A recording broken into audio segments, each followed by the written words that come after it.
अखिल भारतीय महात्मा फुले समता परिषदेचे कार्याध्यक्ष तथा माजी खासदार समीर भुजबळ यांच्या उपस्थितीत बैठक पत्रकार परिषद संपन्न।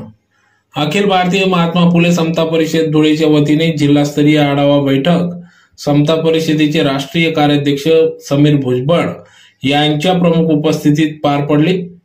या प्रसंगी या ठिकाणी बैठकीनंतर पत्रकार परिषद देखील पार पडली। तर धुळे शहरातील गुलमोहर शासकीय विश्रामगृह या ठिकाणी दुपारी 2 वाजता सदर बैठक घेण्यात आली। या प्रसंगी या ठिकाणी माजी खासदार तथा अखिल भारतीय महात्मा फुले समता परिषदेचे कार्याध्यक्ष समीर भुजबळ यांच्यासह प्रदेश उपाध्यक्ष दिलीप अण्णा खैरे, बाळासाहेब कर्डक, समाधान जेजुरकर, अनिल नडे आदी पदाधिकाऱ्यांच्या उपस्थितीत सदर या ठिकाणी आढावा बैठक पार पडली। या प्रसंगी या ठिकाणी जिल्हाध्यक्ष राजेश बागुल, ज्येष्ठ नेते बापू महाजन, उमेश महाजन, ज्ञानेश्वर माळी यांच्यासह मोठ्या संख्येने विविध पदाधिकारी, धुळे जिल्ह्यातील समता परिषद पदाधिकारी, समता सैनिक, ओबीसी समाज बांधव यांच्यासह मोठ्या संख्येने कार्यकर्ते पदाधिकारी या ठिकाणी उपस्थित होते।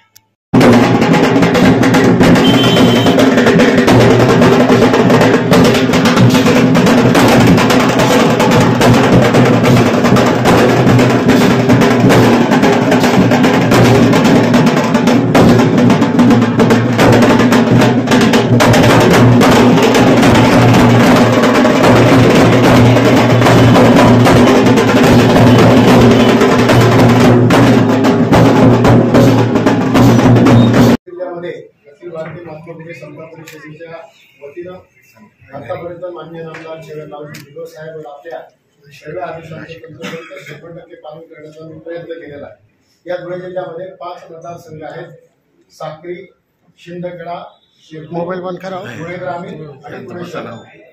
2 लोकसभा मतदारसंघ आहेत, ज्यातील 2 तालुके शिरपूर आणि साक्री हा नंदुरबार लोकसभेला जोडलेला आहे आणि इतर जो आहे तो धुळे लोकसभेला जोडलेला आहे। धुळे लोकसभेचे खासदार शोभाताई बच्चाव आहेत, नंदुरबारचे खासदार या आपले पाडवे आहेत, पाडवे आहेत। तर या 4ही तालुक्याचे तालुकाध्यक्ष या ठिकाणी उपस्थित आहेत, जिल्ह्याची कार्यकारिणी या ठिकाणी आहे। तिघांची ओळख करून दिली। शिरपूर तालुका मध्ये आज धुळे येथे नंदुरबार आणि धुळे या 2 जिल्हा आणि शहरांच्या ज्या संदर्भामध्ये बैठक होत आहे। नंदुरबार जिल्ह्याची बैठक झालेली आहे, धुळेची बैठक आता थोड्या वेळात आपल्या प्रेसनंतर होणार आहे। विदर्भ, मराठवाडा, पश्चिम महाराष्ट्रानंतर उत्तर महाराष्ट्राचा हा दौरा आमचा सकाळपासून सुरू आहे। अखिल भारतीय महात्मा फुले समता परिषदेच्या वतीने संघटना बांधणीच्या संदर्भामध्ये म्हणजे महिला अध्यक्ष, तालुका अध्यक्ष, शहर अध्यक्ष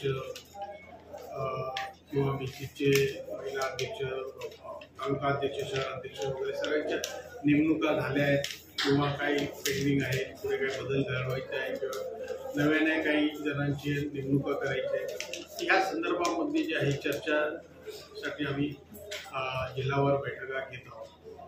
त्याचबरोबर महात्मा फुले समता परिषदेच्या वतीने गेली अनेक वर्ष जे आहे ओबीसी समाजाच्या न्याय हक्कासाठी लढण्याचं काम जे आहे आदरणीय भुजबळ साहेबांच्या माध्यमातून करत आहे।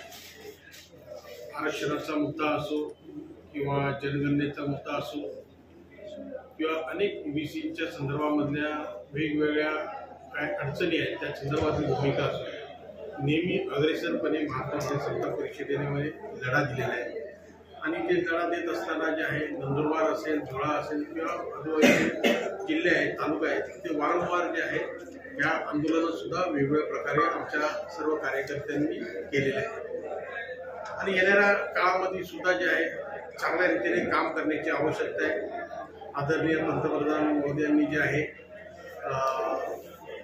जात न्याय जनगणना ही करण्याचं ठरवलेलं आहे आणि त्या पद्धतीने जे आहे खाली तळागाळापर्यंत जात न्याय जनगणना जी आहे व्यवस्थित होण्याच्या दृष्टीने समता परिषदेचे कार्यकर्ते जे आहे गाव पातळीपर्यंत तयार झाले पाहिजे, जेणेकरून ही जात न्याय जनगणना जी आहे व्यवस्थितरित्या जे आहे पार पाडू शकतील।